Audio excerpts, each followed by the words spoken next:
Po e festoni me habilajt. Po e festoni me habilajt. Me Sajmir Tahirin brenda dhe kuksianët në burg dhe kjo qeveri dhe ky kryeministër të dal nga shitblerja votës me paratë të drogës dhe krimit janë pengesa dhe barriera kryesore për Shqipërinë europiane.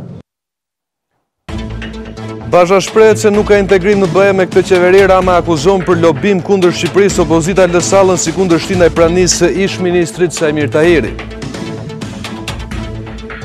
Tatimet pranojnë mbi ngarkesën e administratës pas zgjerimit të skemës së TVSH-s. Drejtoresha po bëjmë gati një deklaratë më të thjeshtë për biznesin e vogël. Ministria e Shëndetësisë nis betejën në mushkonjat, spërkaten me ilaç lagunat, mjekët bëjnë apel kujdes nga mushkonja që shkakton ethet e Nilit. Avokati i popullit kritika policisë dhe prokurorisë për mënyrën se si u arrestuan qytetarët e Kukësit nesër dhe opozita në protesta përpara gjykatës së apelit në Shkodër. Kuba largon Kastrot, por nuk ndryshon filozofinë. Presidenti Rikanel do të vjojmë të mbrojmë vlerat e revolucionit kuban të 59-ës.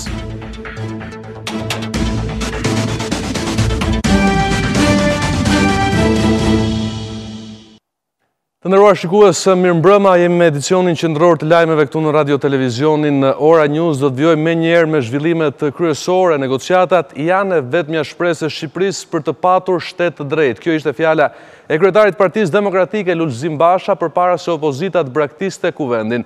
Kryeministri Edi Rama i kërkoi sërish opozitës që të mos lobojë kundër Shqipërisë në kancelaritë e huaja, ndërkaq vendimin e opozitës për të bojkotuar parlamentin e theu vetëm deputeti i LSI-s Robert Bitri, i cili tha se edhe pse qëndroi në parlament nuk ka ikur nga grupi parlamentar i kësaj force politike.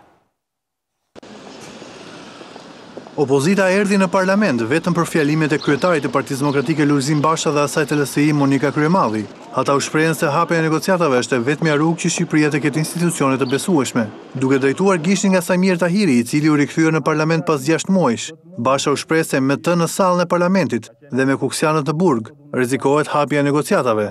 Dhe kjo sallë sot me Sajmir Tahirin brenda dhe kuksianët në burg është shpreja më e qartë se ky parlament i dal nga shitblerja votës dhe kjo qeveri dhe ky kryeministër të dal nga shitblerja votës me paratë të drogës dhe krimit janë pengesa dhe barriera kryesore për Shqipërinë europiane. Më pas opozita u largua nga salla, por i vetmi që qëndroi ishte deputeti i LSI Robert Bitri, i cili i pyetur nga gazetarët tha se qëndrimi në parlament ishte veprim i arsyeshëm. Bitri mohoi zërat e largimit nga Lëvizja Socialiste për Integrim. Se mendoj që duhet qëndruar sot ditën e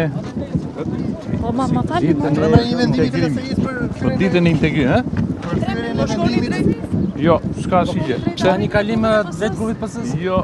Në fjalën në parlament, kryeministri Edi Rama falenderoi grupin socialist për përpjekjen për reformën e drejtësi, përpjekje e cila mundsoi rekomandimin. Rama tha se edhe para 48 orësh në Gjermani, kreu opozitës Basha loboi kundër Shqipërisë, ndërsa i bëri thirrje të tijve të kishin kujdes nga pushteti, pasi sipas tij, opozita nuk mund ta sfidojë dot atë. Është e papranueshme dhe e pafalshme në raport me historinë dhe raport me popullin shqiptar, që qoftë një shqiptar i vetëm që ka mundësinë të komunikojë me çdo qoftë në çdo nivel në vendet anëtare të Bashkimit Evropian, ti bashkohet këtyre individëve dhe këtyre forcave, duke ushqyer me propagandën e baltës prodhuar në vend për politikë brendshme në Shqipëri, ata individë ato forcë. Dhe kjo është ajo që ka ndodhur edhe në Berlin 40 orë më parë. Gjatë fjalës së kryeministit ndërhyri deputeti Tomdoshi, i cili i kërkoi Ramës vetting edhe në politikë. Unë propozova që të bëhet vetting edhe në politikë, siç është bërë për në gjyqësorin dhe të prokuroria, për reformën drejtësi, bëhet edhe për politikën. Unë kërkoj që të përrëndësohet edhe Departamenti i Shtetit për akuzën që më kanë bërë.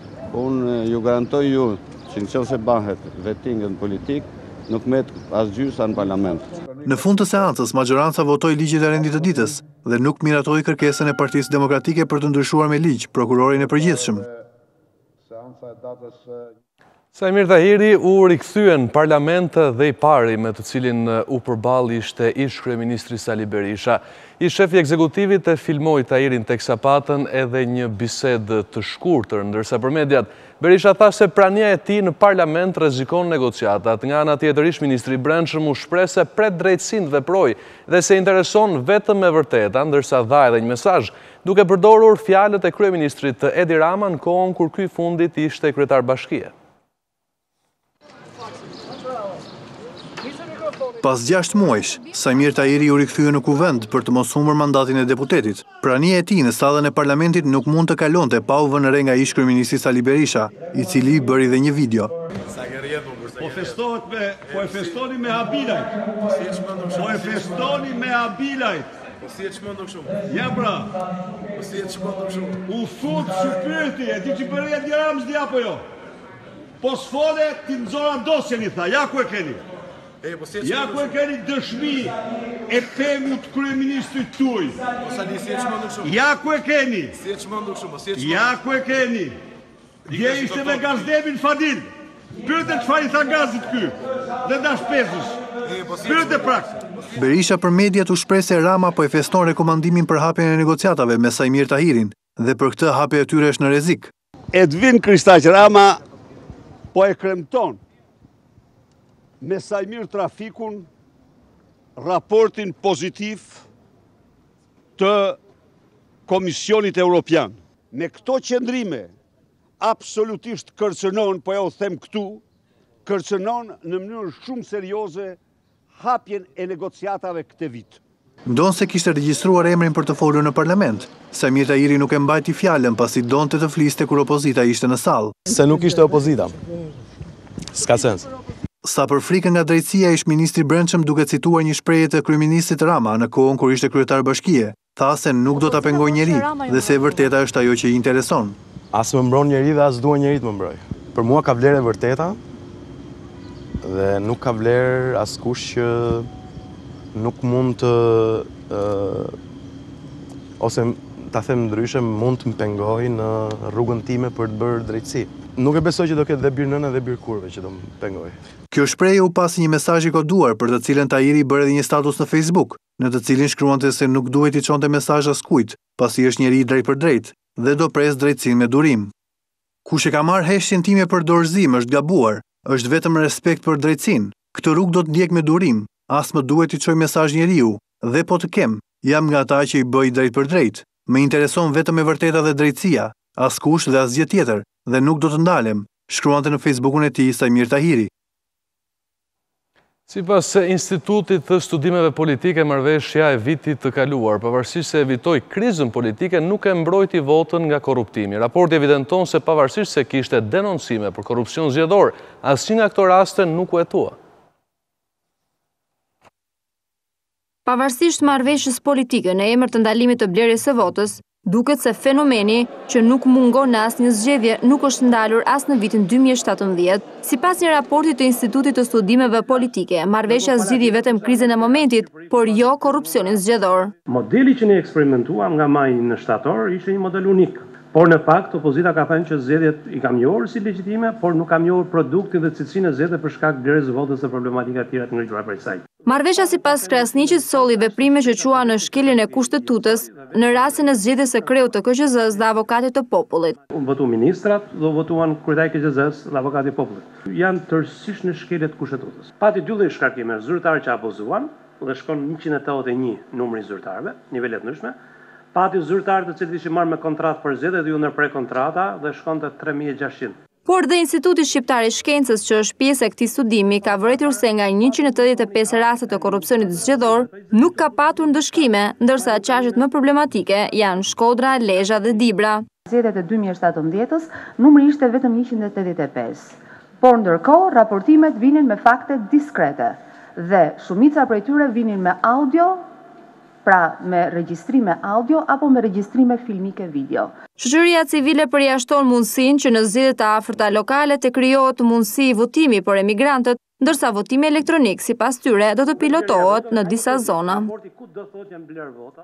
Premte në orën 18, Partia Demokratike do të mbledh këshillin I cili diskuton draft statutin që do të miratohet në kuvendin kombëtar të thirrur në datat 28 dhe 29 prill. Disa ditë më parë, kryesia e Partisë Demokratike diskutoi një dokument politik për parimet që duhet të ndryshoheshin në statut, ndërsa burimet thanë për Ora News se grupi I punës po punon ende për të draftuar ato parime, në mënyrë që këshilli të ketë një dokument përpara për ta diskutuar. I pyetur nga mediat, Lulzim Basha më herët foli për 2 vlera bazë që do të sankcionohen me statutin e ri: demokracia e brendshme dhe krijimi një strukture partie moderne europiane. Në statut, krahas ndryshimeve tjera, pritet të ndryshojë edhe mënyra se si do të përzgjidhen kandidatët për postet e deputetëve dhe të kryebashkiakëve, duke ngarkuar me më shumë kompetenca antarësisë. Vendimi I ndërmarrë së fundmi është pas debatit të shkaktuar brenda së listës blu, lista e kandidatëve të zgjedhjeve të 2017, e cila u pasua edhe me disa largime të bujshme.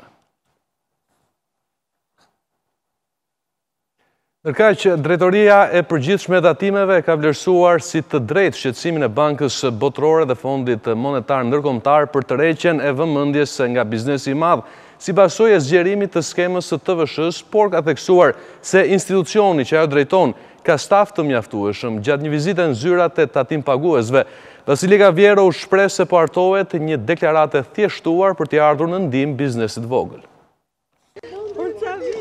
Drejtoria e Përgjithshme e Tatimeve pranoi shqetësimin e ngritur nga Banka Botërore dhe Fondi Monetar Ndërkombëtar në lidhje me tërheqjen e fokusit nga biznesi I madh, si pasojë e zgjerimit të skemës së TVSH-s. Por në një deklarat për mediat, Drejtoria e Përgjithshme Vasilika Vjero theksoi se janë të gjitha kapacitetet për të përballuar këtë ndryshim të bizneseve të vogla. Duhet të jetë më shumë e fokusuar me tatim paguesit e mëdhenj, pranë këtij grupimi tatim paguesish, por kjo nuk do të thotë që apo asnjëherë nuk është për as FMN as Banka Botërore që ne nuk kemi kapacitetet e administratës tatimore, siç e dëshmon dhe kjo vizitë që ju po bëjmë këtu së bashku, tregojnë që janë më së të mjaftueshme për ta përballuar. Numri 1 I tatimeve u shpreh se shumë shpejt do të përfundojë deklarata e thjeshtëzuar për deklarimin e biznesit të vogël, e cila do të lehtësojë procesin. Ne kemi menduar për një deklaratë të thjeshtëzuar të TVSH-s. Pra, deklarata e TVSH-s për këtë kategori biznesi do të jetë shumë e thjeshtuar. Nuk do të ketë të gjitha rubrikat që mbart apo që ka një deklaratë standarde të TVSH-s. Kjo për t'i ardhur në ndihmë të gjithë tatim paguesve gjatë këtij procesi. Dhe nga ana tjetër ne jemi për t'i asistuar. Aktualisht në skemën e TVSH-s kanë kaluar rreth 10.000 biznese. Sot kanë kaluar rreth 9.970 tatim pagues në skemën e biznesit të vogël, në skemën e TVSH-s për biznesin e vogël. Ne shikojmë që deri në këto ditë të muajit prill, pra që nga data 1, nuk kemi një numër të reduktuar apo numër kërkesash të tatim paguesve, pra nga kjo kategori për të regjistruar apo për të kaluar pasiv. Pra çka dëshmon që tatim paguesit po marrin të gjitha asistencën, janë duke kuptuar këtë proces. Që prej 1 prilli të gjitha subjektet që kalojnë xhiron prej 2 milion lekësh në vit janë të detyruar të plotësojnë deklarata tatimore pasi janë të përfshirë në skemën e TVSH-s. Por çfarë do të thotë deklarata e thjeshtuar dhe çfarë po ndodh me biznesin e vogël? Do të kemi tani një bisedë në studio me kryeredaktoren e ekonomisë në Radio Televizionin Ora News, Aurora Sulçet, cilën e përshëndes dhe falenderoj që është pjesë e edicionit të lajmeve. Kënaqësi gjithmonë. Aurora, duket se lëvizja e fundit e qeverisë po sjell dhe ndryshime në mënyrën se si procesohen të dhënat fiskale. Çfarë do të thotë për biznesin e vogël një thjeshtim I deklarimit të ardhurën? Në fakt është një reagim. Le të themi nga administrata tatimore dhe pa dyshim edhe nga qeveria, sepse tatimet janë zbatuesit, le të themi, agenti I cili zbaton vendimin e merr qeveria. Dihet që një ndër kostot që I shtohet biznesit vogël nëpërmjet përfshirjes së tij në skemën e tatimit mbi vlerën e shtuar është pikërisht kostot kontabile. Thënë ndryshe, duke filluar nga 1 prilli, ata duhet të bëjnë tani të mbajnë libra blerje, libra shitje dhe një herë 3 muaj të bëjnë edhe deklarimin e tatimit mbi vlerën e shtuar nëpërmjet plotësimit të një deklarate. Këto nuk e bëjnë dot vetë. Kanë deklaruar dhe është më së e kuptueshme, kërkohet një ekspert kontabël për ta bërë këtë gjë. Dhe një herë 3 muaj ata duhet të paguajnë një kontabilist I cili kushton mesatarisht 50.000 lekë të vjetra. Qeveria, duke njohur pikërisht këtë vështirësi që bizneset e vogla dhe bizneset e vogla kanë, ka vendosur që të bëjnë një thjeshtim të deklaratës tatimore. Thënë ndryshe duke dhënë mundësinë që ata ta plotësojnë vetë këtë. por nuk dihet në rast se sërish do ta kenë mundësinë dhe aftësinë për ta bërë, pasi duhet parë se si do të jetë deklarata, çfarë thjeshtësish do të përmbajë apo jo. Është ende deklarata e vetme që ne kemi, është ajo që është bërë publike sot nga drejtoresha Vasilika Viero në insertin e koleges Elbina Milen e ndoqëm, padyshim edhe teleshikuesit tanë. Por deri më tani, ky është e vetmja deklaratë dhe nuk ka le të themi sqarime të mëtejshme. Por unë besoj që sado që e thjeshtë jetë një deklaratë sërish këtyre bizneseve do t'ju duhet që ta mbajnë një ekspert kontabël. Pra në qasjen tuaj do t'jetë sërish e nevojshme. Do t'jetë nevojshme. Thash duhet parë drafti se si do t'jetë, por në finale padyshim do t'ju duhet, pasi këto janë çështje fiskale dhe në bazë të ligjit në rast se ti gabon deklarim apo në plotësimin e tyre ti gjobitesh. Dhe në këtë drejtim është më mirë që të mbash dikë i cili është i specializuar dhe ka gjithë eksperiencën për plotësimin dhe padyshim kanë ekspertët kontabël se sa ta bësh vetëm pas të rrezikosh me gjoba. E qartë, ndërkohë Aurora duket se është prodhuar një debat i madh për përfshirjen e biznesit vogël në skemën e TVSH-s. Në qasjen tuaj si njohës ekonomist, çfarë ndodh në biznesin e vogël? A ka realisht dëme? Padyshim që ka. Janë gati 11.500 bizneset të cilat, sipas vlerësimeve të Drejtorisë Përgjithshme të Tatimeve, do të përfshihen në skemën e TVSH-s nga 1 prilli. Të dhënat e fundit që i dëgjuam dhe nisert, janë gati 10.000 biznese, 9.970 që tashmë kanë hyrë. Ajo që gjitha qeverit kanë bërë me biznesin e vogël me këtë kategori është që e kanë lënë pikërisht sepse nuk ka impakt në të ardhura, pra taksat që ata paguajnë, por ama ka një impakt social. E thënë ndryshe, ata vetë punësohen. Mund të jetë një familje me 4 apo 5 persona, apo dhe me 3 persona, burr, grua dhe një fëmijë, të cilët kanë pak kursime dhe nuk kanë ku të punësohen, dhe me ato para që kanë, me ato pak lek, arrin të hapin një dyqan të vogël në lagje, dhe të ardhurat që ata gjenerojnë i mbajnë për të ushqyer më pas vetë dhe për të jetuar. Në momentin që qeveria vendos kufirin 2 milion lek qarkullim në vit, tashmë ata janë detyruar që të gjitha faturat që do të marrin, e thënë ndryshe nëse do të marrin një shishe ujë 300 lek me TVSH e kanë marrë nga prodhuesi apo nga furnizuesi, ata e kanë shitur 500 lek dhe kanë marrë fitimin neto për veten e tyre 200 lek. Tashmë ata janë të detyruar nga 1 prilli që për 200 lekshin që kanë fitim të deklarojnë TVSH. Pak apo shumë, 1 lek apo 10 lek. Kjo duhet parë në bazë të xhiros që ata bëjnë, por padyshim do të jenë para që deri dieshin në xhepin e këtyre bizneseve dhe tani do vënë në xhepin e tatimeve. Ndërkohë do të vjojnë protestat, ka paralajmërime, pasi kanë arritur deri në grevurie. Çfarë po ndodh aktualisht? Po, në fakt përpara se të realizonim këtë lidhje së bashku, mora një informacion të fundit nga shoqata e biznesit vogël dhe të mesëm të Shqipërisë, ata të cilët kanë qenë edhe organizatorët e protestave që më pas u mbështetën edhe nga opozita në kryetari. Bujar Muçam ka konfirmuar se i kanë dhënë qeverisë 2 javë kohë për të reflektuar lidhur me një kërkesë zyrtare, një listë më saktë, një shkresë zyrtare me një listë kërkesash që ja kanë drejtuar tashmë kryeministrit, por që kanë bërë publike edhe në të gjitha daljet e tyre nëpër media.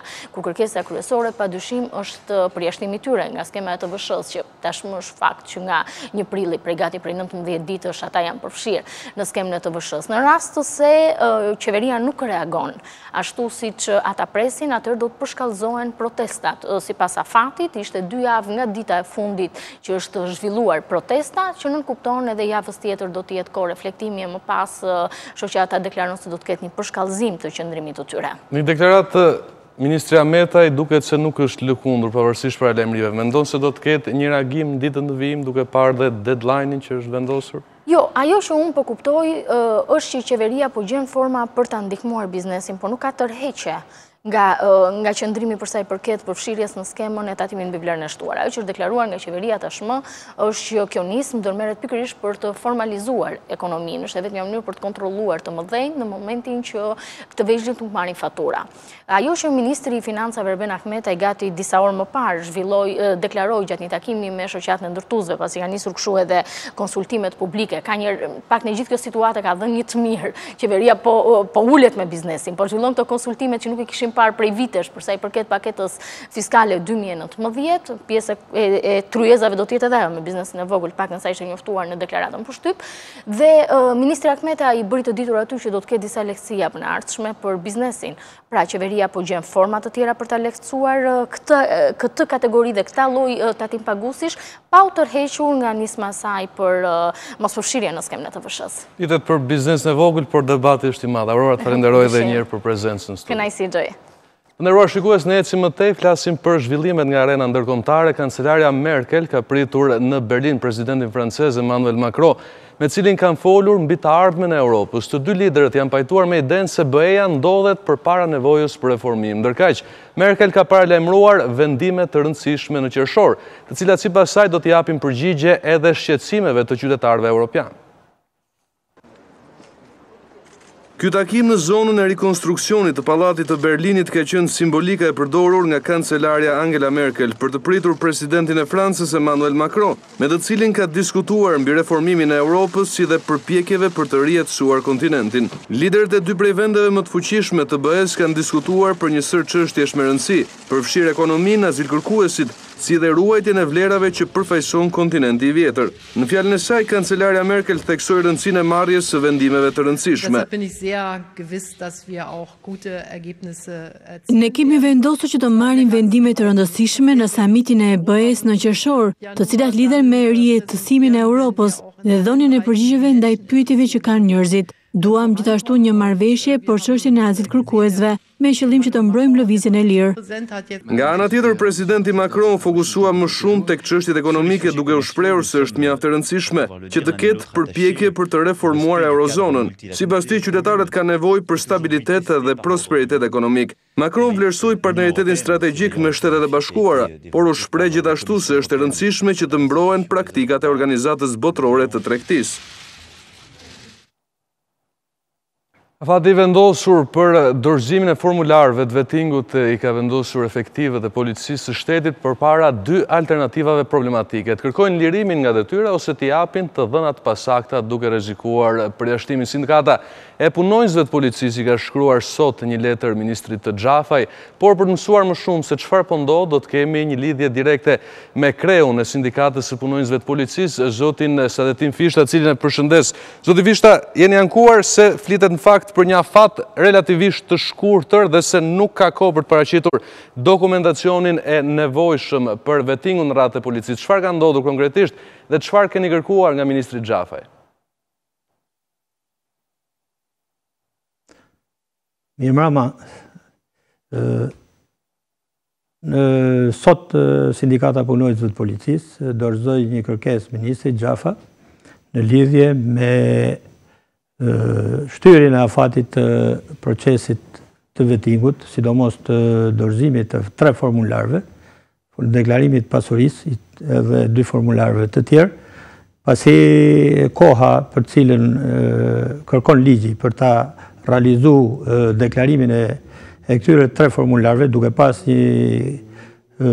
një volum kërkesash në lidhje me plotësimin e tyre dhe sigurimin e dokumentacionit dhe deklaratave nga shumë institucione për të plotësuar përfundimisht deklaratat, 3 formular dhe këto deklaratat për çdo formular, ne kërkuam nga kërkesat e shumta që kanë ardhur në sindikat, kërkuam ministrit që minimumin të shtyjë një muaj procesin e dorëzimit të deklaratave dhe formularëve. Pasi data e dorëzimit tyre po afron, është data 5 maj, pasi vetë ligji ka hyrë në fuqi me datën 5 prill të 2018.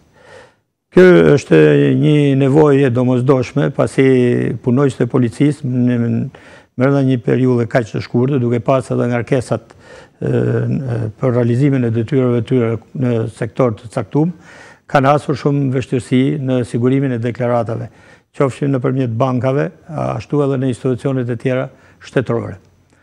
Mirë po, mos dorëzimi i deklaratave në kohën dhe afatin e caktuar, i vendos punonjësit për kohën e pamjaftueshme që kanë në dispozicion, i vendos punonjësit e policisë para një dileme, ku një pjesë e tyre që kanë mbush moshën 47 vjeç, për shkak edhe të formimit të tyre dhe të pamjaftueshmërisë për ta plotësuar këto deklarata, ose nëse këto deklarata do të plotësohen me tmeta, duke pas edhe mangësi në deklarimin e pasurisë, tyre punonjësit e policisë rrezikojnë të humbin jo vetëm pensionin e parakohshëm, pagën kalimtare dhe pensionin suplementar. Dhe kështu njëkohësisht humbin edhe gjithë karrierën, pagesën për karrierën që kanë kryer në polici. Kjo i ka sjell punonjësit e policisë në vështirësi dhe për të vendosur nëse do të qëndrojnë në polici, do të mbushin këto formular për përputhje me ligjin brenda kësaj periudhe kaq të shkurtër. Fakti që deri tani një pjesë e mirë e punonjësve të policisë kanë filluar të përgatisin edhe kërkesat për largim, paktin nga informacionet që kemi vetëm për drejtorinë e Tiranës kanë bërë kërkesë për largim rreth 60 punonjës policie. Megjithatë sa i bindur jeni që kërkesat për largim kanë të bëjnë me këtë çështje. Po sepse kërkesat për largim kanë të bëjnë edhe me problemet që kanë vetë punonjësit, të cilët kanë pas gjatë kohës i shërbimit, kanë pas edhe problematikat e veta, qofshin me gjykatat, me prokurorin, apo edhe me aktivitetet i tjera të paligjshme që mund të jenë, dhe edhe në këtë kategori largimesh janë edhe kjo kategori punonjësish. Por në afrimin e datës të dorëzimit të deklaratave do vërtetohet plotësisht se sa punonjës policie për shkak të mos plotësimit të këtyre deklaratave do detyrohen të bëjë kërkesën për largim nga policia. Pasi ato rrezikojnë për mos rrezikuar humjen e përfitimeve të tjera që parashikon ligji të pagës kalimtare dhe pensionit suplementar. E qartë, zoti Fishtat, falenderoj për këtë raportim të drejt për drejt për Radio Televizion Ora News. Sigurisht është një problematik, ndaj mbetet për të parë se si do të vijojë kjo çështje. Kërkohet në fakt më shumë kohë nga ana e efektive të policisë, cilët do t'i nënshtrohen një procesi vettingu. Ndërkaq, ecim më tej, flasim sërish për agjencitë ligjzbatuese. Në fakt, avokati i popullit e ka kritikuar policinë dhe prokurorinë në lidhje me arrestimin e pjesëmarrësve në protestën kundër tarifës së kalimit në Durrës Kukës. Në një rekomandim të publikuar pas verifikimeve për këtë rast, AP thotë se gjatë të protestës pati policë që goditën me gur qytetarët, po kështu kërkesa për masën arrest me burg sipas rekomandimit nuk është argumentuar nga prokuroria. Avokati i popullit ka gjetur mos përputhje edhe në oraret e ndalimit të 23 personave që u arrestuan nga policia në banesat e tyre në Kukës. Ndërkaq, 11 të arrestuarit do dalin nesër përpara gjykatës së apelit të Shkodrës. Sot familjarët të protestuan për lirimin përpara gjykatës në Kukës. Në mbetet shihet se çfarë do të vendoset ditën e nesërme ku kërkohet lirimi i tyre pas caktimit të masës së sigurisë arrest me burg. Në Laguna ka nisur ndërkaq procesi i dezinfektimit për të luftuar mushkonjat e rrezikshme në vendin tonë, siç është ajo Tigër. Pas lagunave, procesi do të vijojë në zonat urbane ku kërkohet edhe ndihma e vetë banorëve për të informuar autoritetet për prezencën e ujit në bodrume. Dimri buti këtij viti favorizon shumimin dhe përhapjen e mushkonjave, ndaj Ministria e Shëndetësisë nisi procesin e dezinsektimit në Laguna. Në vendin tonë qarkullojnë 2 lloje mushkonja shantë rrezikshme në pickimet e tyre, ajo Tigër dhe mushkonja e zakonshme shkaktare e virusit të Nilit. Mushkonja Tigër, që ndodhet në vendin tonë që prej vitit 1979, jemi vendi i parë në të gjithë Europën ku mushkonja Tigër u vendos pasi u largua nga vendi i saj origjinës, nga Kina, e është importuar nga Kina nëpërmjet vaporëve që vinin në atë kohë, për arsye se ishte vendi vetëm me të cilën zhvillohej tregtia. Dhe sot kjo mushkonjë është e vendosur pothuajse në gjithë zonën bregdetare dhe ka mushkonja kryesore shqetësuese në zonat urbane, nëpër qytete. Është aktive gjatë ditës, ndërsa mushkonja tjetër që është shqetësuese gjatë natës është mushkonja e zakonshme Culex pipiens, që është edhe vektore e eceve të Nilit perëndimor. Entomologja në Institutin e Shëndetit Publik, Enkelejda Dikolli, thotë se me rrezik janë edhe zonat urbane ku kërkohet bashkëpunimi i qytetarëve për të informuar drejtoritë e shëndetit publik për bodrumet ku ka prezencë ujë, vatër për shumimin e mushkonjave.